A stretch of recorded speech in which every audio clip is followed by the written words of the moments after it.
Hello, Miracles Tribe community. Hi. I'm so excited to be here with you today. I really want to welcome our new members who've just joined. If you feel like you're playing catch up because you missed yesterday, don't worry. You can't be behind in life, and you can go back and listen to Carly's message. But I'll just give you a little recap so everyone's on the same sheet of music. So Carly and I have created this 3-day interactive activity for our community, and it involves some very simple steps and interaction so that you can have a transformation in just 3 days with our 3-step miracle process. So yesterday, Carly came on and she talked about step 1, which is setting your intention. And we asked you to light a candle and to write your intention out on a piece of paper, put it under the candle, and send us a picture. And here's my intention that I wrote out yesterday, which is for our community to flourish and for everyone who needs to hear this message of how you can have a more relaxed, more peaceful, and stress-free holiday experience, for that message to reach anyone who needs to hear it and anyone who's struggling or really just wants to be happier. So I know for many of us, the holidays when we were kids was super fun, super exciting, and just, no effort. And then as adults, we get older and we start to have all these obligations and responsibilities, and the holidays are not as much fun. They can start to just seem like a lot of work. I know that happened for me. I loved Christmas when I was a kid, and then as a parent, it just seems so hard staying up super late on Christmas Eve, getting everything ready, and then not getting any sleep because my kids would come wake me up Christmas morning early while it was still dark out. But we want to get back to that place where you feel just as excited and joyful and happy about the holidays as you did when you were little.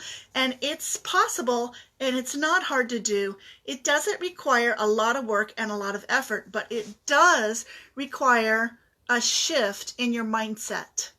So this is where everything starts. We do a lot of activity out in the world, trying to fix things and solve problems, and that is not the easy way to do it. You can do it that way, but that's the hard way. The easy way is to change your thoughts and to look at things differently. So the most important thing setting out in any endeavor is to have a clear idea of where you're going, and that's why we set our intention. And in my newsletter, I explained that when you set your intention, it's like you're sending a message out to the universe. Carly talked about it as if it were an email going out to the universe and saying, hey, this is what I would like. If you just send an email that's out that says, send me anything, you're going to get anything. You've got to know where you're going to get there. So you refine your intention, you set it, and you have a clear picture of what it is that you want God to send you, which Carly has described as an acronym for the grand organized design. There is a design here. There is a process here. There is a system. Life may seem really chaotic and it may seem very confusing, but it doesn't have to be that way. So step 1 is to set your intention. And in my newsletter, I talked about how a lot of us go around with closed fist, metaphorically, as if we're holding on to things in life that make us feel safe and secure and keep us in our comfort zone. And when you set your intention, it's as if you open your hands and you give the miracle a place to land. The miracle cannot land here. It's going to land here, bounce off, glance off, and go some other way. So if you want a miracle in your life, you need to set your intention, and that's like opening your hand so that you have a place to receive the miracle. And today, I'm going to talk about step 2 in our process, which is releasing and letting go. So just as we hold on to things, we hold on to ideas, we hold on to beliefs, we hold on to habits and thought patterns that don't serve us. And when you set your intention to have a different experience in life, you can release those things and be willing to let them go. And to tie into what Carly talked about yesterday, you have to clear your inbox out. If you send an email out to the universe and you're waiting for a response, it cannot land if your inbox is full. You've got to delete all that old junk that's in there that's not serving you, so there's a place for the message to come in. Now, this is where the process can be a little scary for a lot of people, because all of us fear the unknown. We'd rather stick with the things that we know, even if they're not working, than to try something new that may or may not work and seems scary. We'd rather stay with our comfort zone.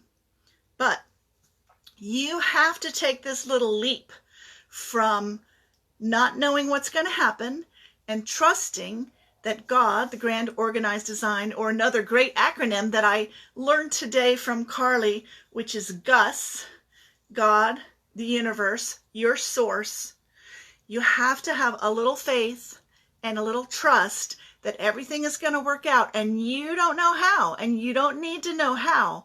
All you need is the willingness to receive the miracle by letting go of what it is that you've been holding on to, whether it's a bad habit, a false belief, a negative idea, a grievance.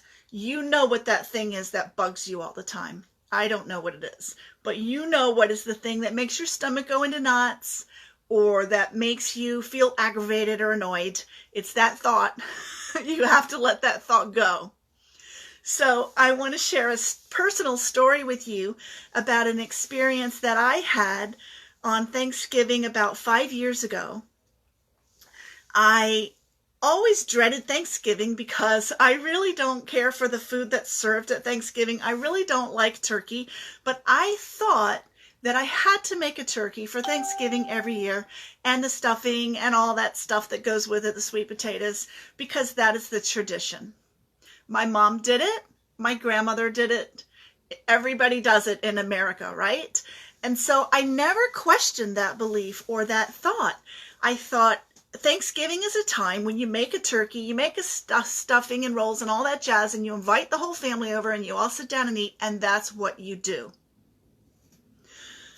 But one day, about 5 years ago, I thought, I don't want a turkey for Thanksgiving. I really want a pot roast.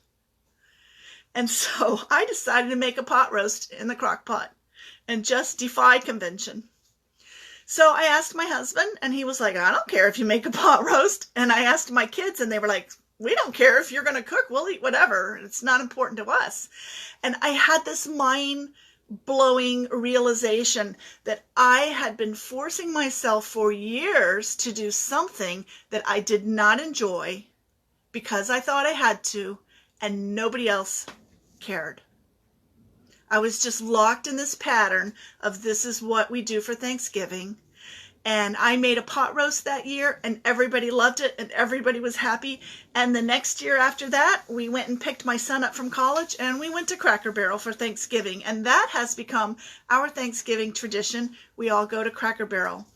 So the point of this story is that often we have habits, and we have behavioral habits and habits of thought that do not benefit us and do not make us happy.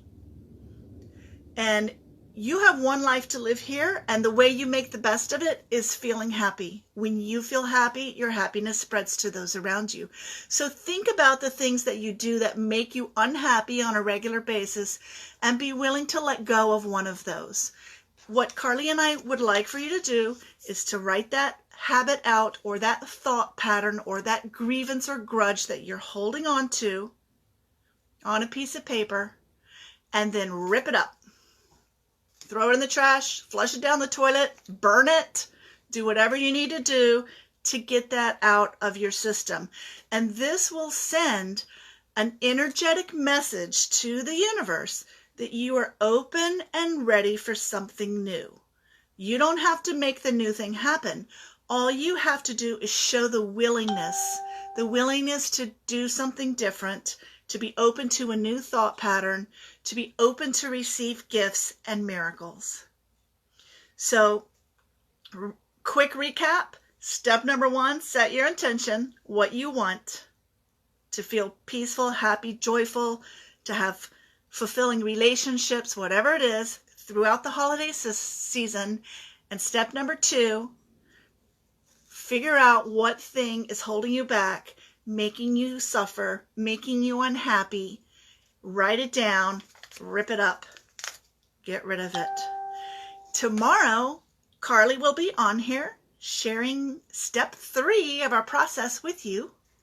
And we are all excited to hear about the results that you have from participating in our Lighten Up the Holidays event.